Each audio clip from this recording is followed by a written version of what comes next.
Okay, so what you're looking at here is iAir. So we don't call this an air purifier. It's not an air filtration system. It's an air healer. We want to heal the air, and we want to make people feel safe going back into spaces, okay? So the way that it works is you put it into a space. The air in the space gets sucked up from underneath, as you can see in the diagram there.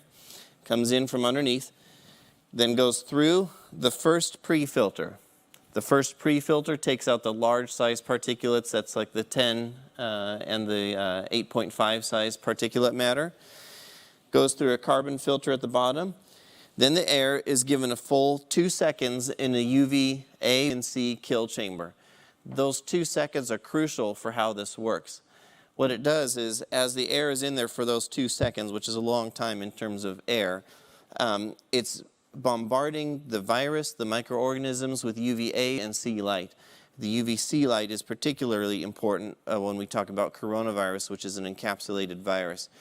What it does is it breaks down that protein sac that's around the virus, gets inside, and basically destroys its DNA, for lack of a better term, rendering it ineffective. Now, those bulbs that it's passing by, there's 4 main bulbs in there at a high wattage. I can get you the watts if you need them. Comes through there. They are coated with titanium dioxide. I'm going to come back to that in a second. The particles come through the back and then through the H14 or the HEPA filter in the top before it's finally let go back into the air. So, how much airspace can you clean? About 550 to 600 cubic meters per hour of full clean air. We have test reports, again, that can prove this. That's on the high speed. If you put it at the standard speed, maybe high speed might be a little bit too loud for some people. The standard speed is a very good normal type of noise level. You can get about 400 cubic meters done in an hour. Now, how do you maintain the machine? The maintenance is very, very low on the machine. We say basically you only need to change the pre-filter once every 6 months, the other filter, the H14 filter, once every year.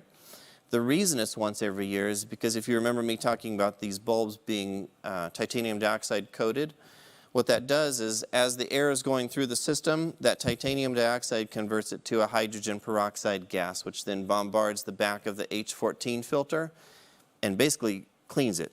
So we call it a self-cleaning filter.